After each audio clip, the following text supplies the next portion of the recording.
Welcome back to Life in Review. I'm Josefa Salinas, your host. Oh, it's such a pleasure for me to have the next guest here on the show. I was doing a little research and looking around. There's so many people now expressing how they're feeling, whether it's through art, writing. Some producers are doing films, short films. People are taking their phones and making videos. And then there's the group of people, artists who are out there making music and song to express their frustration, their elation, their anticipation of the things that are happening and what we all hope might be coming, which is, I think, can be encapsulated in one word, which is change. With me today on the phone is a young artist who I have come across. I'm incredibly impressed with not only his lyrical ability, but his thought-provoking lyrics of his latest song that is out, I Cannot Breathe. And it's amazing. But to tell you a little bit more about him, I said, I have to find this young man, bring him on so that we can talk about him and talk with him about where he's from, why he's doing what he's doing, and telling the story that he is telling. Cameron Nino, or we'll just call him Nino this morning, a cellist, a guitarist, a vocalist, an artist. Good morning, Nino. It's good to have you here. It's great to be here. So you are a Los Angeles-based music producer, recording and performing artist. You are also an avid video gamer. And how old are you, Nino? I'm 16 currently. 16. So still in school. Where are you going to school at? I go to Malibu High School. Aha. Out there on the coast. So you participate in gaming tournaments. You even at esports venues. So you must be pretty darn good at video games. I wouldn't say I'm the best, but I can play a little bit. Okay, what particular game are you very good at? Well, even though some people think the game is dead, I still play Fortnite, actually. Oh my gosh, my son and his friends played that continuously their last year in college. They were at NYU, and every time I called, instead of saying, "Oh, we're studying," it was they had like everybody had their own television, like their own screen, but they were all in the same room, all playing at the same time. Yeah. It was the most ridiculous thing I've ever seen. But Fortnite, and seems to be having a resurgence because there's another younger group, which is I think your group, 16 years old, coming in playing Fortnite, and they still play. My son tells me that they started playing again. I was like, oh my gosh, what is it about this game? Do you think that everybody's so intrigued with it? Everyone started playing again, actually. Like, I took a long break because the game got very uninteresting for a bit. I mean, there's 10-year-olds better than me now, so it's a little hard. Yeah. All right, so gaming and you like sports, but music seems to be at the heart of your expression and how you feel about being able to express yourself. You have played at Carnegie Hall in New York, the Roxy in Hollywood, Flagstaff Hill in Pittsburgh, the El Rey Theater here in L.A. Wow. How did you get to all those venues? I can just say that I had a good crowd around me, always helping me out, always promoting me. So now, did you play individually or with a group? I had my band, Seventh Nova, for most of those shows, except for the Carnegie Hall show, which was with my school orchestra. Wow. And what led you to music? Why did you decide that for your expression? Man, that's actually kind of a difficult question. I would say the biggest reason why is because when I make music, the way you can make sound create emotions is nothing like I've ever done before.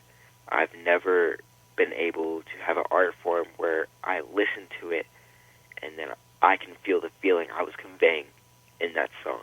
So that's probably the biggest reason why I started music. One of my favorite saxophonists was Gato Barbieri.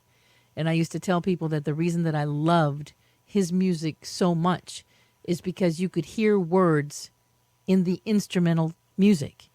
You could feel what he was saying in the music without any words. And so music is a very, very powerful tool.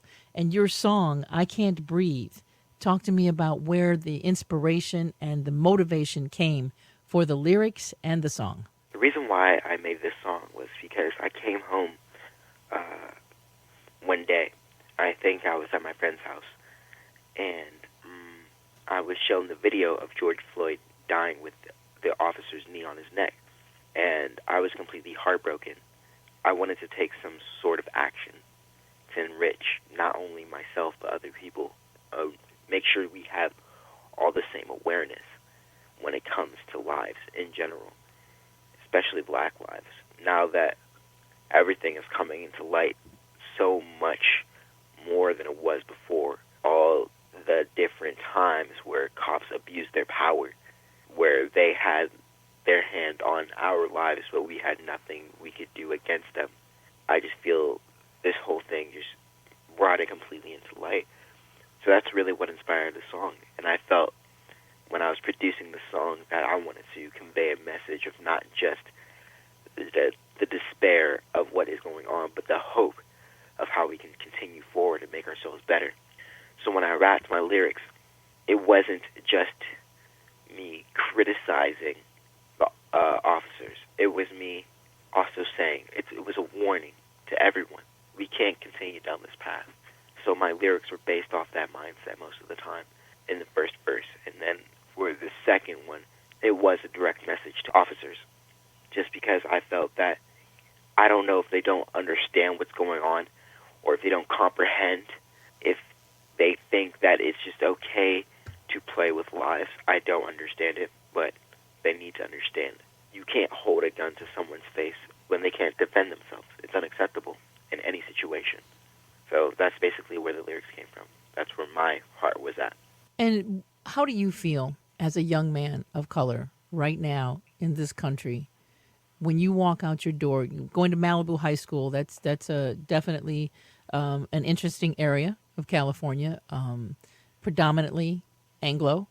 So Yeah. how do you feel when you walk outside? It's a very interesting question. When I was a kid growing up, I went to a dominantly white school. And even though it was dominantly white, I really never felt different. Like, I knew I was different because I was black, but the kids didn't make me feel any sort of different. They didn't bully me, they didn't reject me, they didn't make me feel as though I was different than them. And the main point of me telling you that is that kids nowadays, Generation Z kids, we never really knew about racism the way that the generations before us did. So I thought it was in history books until I grew up, and then I realized racism is still around. And so now, being a black man in America or African, I feel that it's just a little heartbreaking. It's very heartbreaking to have to live in a world where you feel that you have to be scared of someone who's supposed to protect and serve you, and that we are still going through these problems even though they started 400 years ago and plus. That's how it feels to me. Have you had conversations with your friends about this subject? I have had conversations with my friends. And how do they feel? They're also very heartbroken. Both my black and white friends are both heartbroken. Surprisingly, I wouldn't even say surprisingly, just because, like I said before, Generation Z kids are very different from the generations beforehand, in my opinion, just because we weren't really taught. The only thing about racism that we were taught was about slavery, and that was it, and that was a history book. So to us, I think that we all felt that racism was history until we became more aware of our surroundings. So when I talked to my white friends about the situation, they felt that it was as unacceptable as I felt about it, that they were thinking, this is unacceptable, why is this still happening, this can't be happening, people should stop, officers should stop, police brutality is not okay. Same with my black friends. So that was the main message that they were saying. What does your age group, being that you're not old enough yet to vote, but you still have a voice, what do you hope that you and your generation will be able to do to walk forward in this societal situation that we have now and be a part of the change? One thing I can say is that this battle has been going on for a long time. And my belief for my generation is that we will fully finish this. Maybe not this year, maybe not next year, but you never know. But in the years to come, we will fully end off this battle of racism and eradicate it. Although I can't say that there will be no more racists, I want to say that by the end of this black people will not have to feel scared of police officers anymore. Black people will not have to be scared of dying at the hands of the people who are supposed to protect them. That's my goal to accomplish with my generation. If you were to sit down with a police officer or a group of police officers, what is it that you could talk to them, or what conversation would you have about how you're feeling and about how, because I mean, all police officers aren't bad. There are some, just, I mean, there's bad apples in every crowd. Of course. So they're all not bad. I think there's a good portion of police officers who don't want to behave like this, but unfortunately it only takes one or two to make a really bad situation, and one or two in every city makes a really bad situation. So there's been a breakdown of communication between police, between the communities, between young people and police. What conversation would you have? What would you tell them about your generation to help them understand moving forward? Well, like you said before, there's bad cops and good cops, as you can say, basically. The good officers, I believe that they understand the situation just as much as the rest of us. I've seen police officers also protesting. I've seen police officers doing many great things for the community.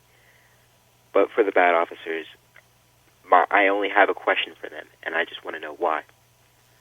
Why they felt it was necessary to end a life. Why they think the way they do about black people. That's all I really want to understand. Sounds like an interesting conversation that I'm hoping will be had across the nation and around the world. But let's get back to your music. This incredible song, I Can't Breathe. It's available on all platforms, and you'll find it on my Facebook page, my Instagram, everywhere on my pages, because it's a beautiful, beautiful song with tremendously powerful lyrics. The chorus, tell me about the young woman who's singing in the chorus. She has a beautiful voice, by the way. Her name's Trinity. She's one of my friends that goes to my school. She has a crazy, crazy, crazy vocals. She's a really just nice person. I remember I hit her up. I texted her and I said, "Hey Trinity, would you like to collab on this song I made? It's called I Can't Breathe." And honestly, I didn't expect her to respond as fast as she did, because it was like the same text. Like 2 minutes later, she was like, "Absolutely!" Like she was like, "I would love to do it." You know, she was very like gung ho to do it, and I was very excited. So she's just a really good person. Excellent. Well, it's a beautiful song. Again, tell all the platforms where they can find your song, and you've got an EP out called Out? Yep. Okay, so let's talk about all the places where they can find your music. And then, of course, everybody knows my Instagram and Facebook that you can find it as well. But let's hear where they can find it from you. You can find all my music on iTunes, Spotify, SoundCloud, and any other streaming platform that you can think of. Well, I'll make sure I copy and paste those links and put them up on my Facebook page under the link for the song as well, so that they can get it. So tell me a little bit more about the EP that I'm going to say released, because I don't want to say out twice. that has been released, called Out. Yeah, Out. For me, that EP was getting out of the box. I felt that when I was a kid, I felt I was put in a certain box of how I should make my music and how I should do things. And a lot of times I feel that people see themselves in a box. And for this EP, I wanted to break completely out of it. I wanted to produce music that I felt was completely different. Because I know that from the first song, it goes from rock to second song, it's like classical and then also has a trap feel. Third one has a little bit of a Spanish feel. Fourth, a tropical feel, and so on. I really wanted to get this feeling of different songs, different genres, that it doesn't have to be one genre in one album or one genre per person, you know? So that's the main idea of Out. That's one of the things that I think is very evident in your generation and my son's generation, the vast crossing of genres of music. I mean, I've seen them listening to rock, alternative, trap, hip hop, all kinds of different music, old school. You know, the big resurge of old school, thank goodness, because that's the radio station that I'm on, so that's good. Right. But, I mean, in the core of old school are the basis of many of the new songs that are out now. So what's your favorite genre of music? I don't have a favorite genre of music. All of them are my favorite. Okay. I can't choose one. ever since I was a kid, my mom exposed me to classical. I grew up playing rock music. My generation, my friends showed me a bunch of hip-hop and trap music. I had a lot of Hispanics and Latino friends. They showed me a lot of, music, different types of music in that culture as well. And so I can't really say which genre I like the most. I mean, that's a very interesting conversation in itself, just because the way that the different genres come together, or the way that the different genres play out, are completely different for each one, as we already know. So mixing them together is like a little experiment for the music maker, or me in this case, and I just had a lot of fun doing it, testing out, Oh, seeing what I absolutely. can do. Yeah, I mean, when you look at when you talk, just listen to Spanish radio, you'll hear traditional classic, you'll hear mariachi, then you'll hear reggaeton, which is very much, it has that Caribbean feel to it in Spanish and Dominican, and I mean, so you're mixing a lot of genres right there in reggaeton. So Yeah, I mean, it's beautiful to see the way music is such a part of so many people's lives, and it's such an expression of feeling. For me, I love all kinds of genres. It depends on what it is I'm feeling.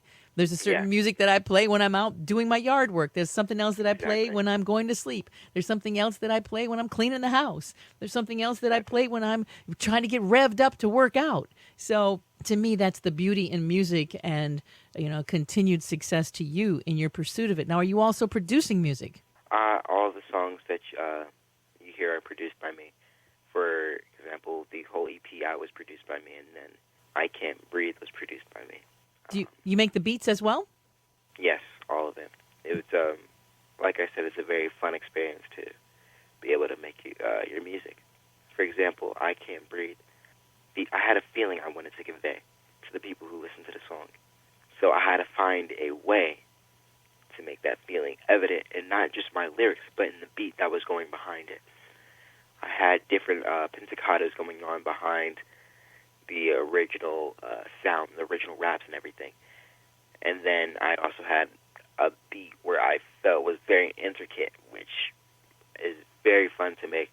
I wanted to make a beat that was very intricate, that went along with the pizzicatos, but in a more aggressive manner, which which I felt was like, in a way, a harmony itself, because they went together so perfectly, an aggressive drum beat to a very soft cello pizzicato line, which was very fun and interesting to make.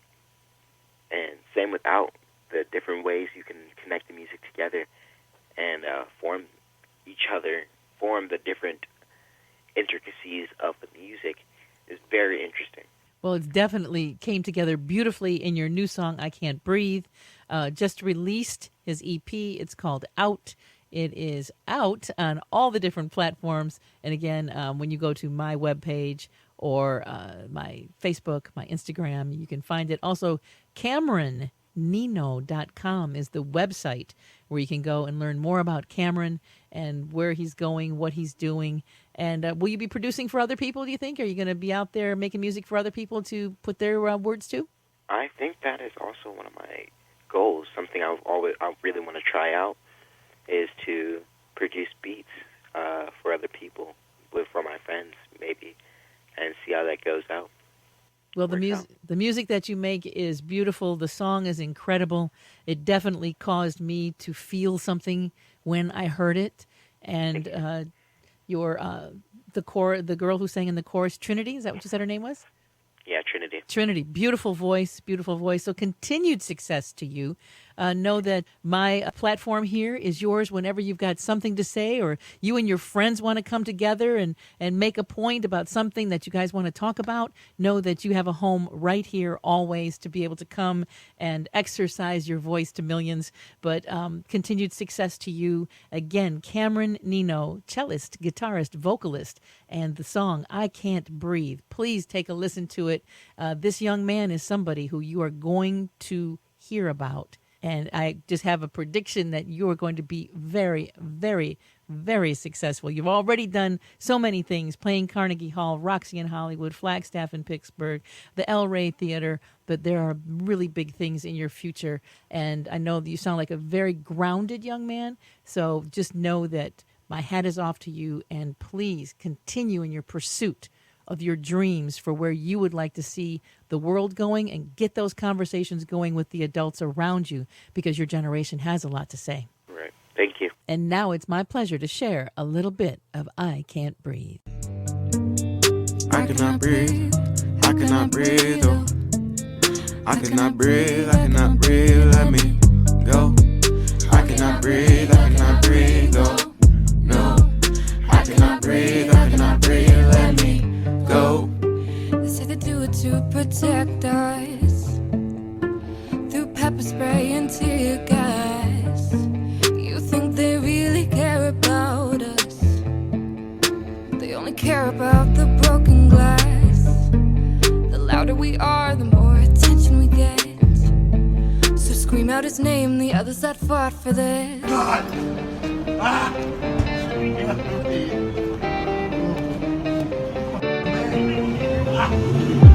Why'd you take him? Why did you break him? The countless other lives that you've taken. Defiance of those who are silent. Your silence will drown out the sirens. Compliance of those who keep hiding. Your silence will drown out the sirens. Started the fires, you got the nerve, protect and serve? Y'all are liars. My heart's on the floor, drowning in sirens. We were so patient, hiding in silence. Yeah, we was quiet, but now that we loud, you attacking the crowds. You proud? Trying to take my power, punking us down. You acting like cowards. Families are crying, people are dying.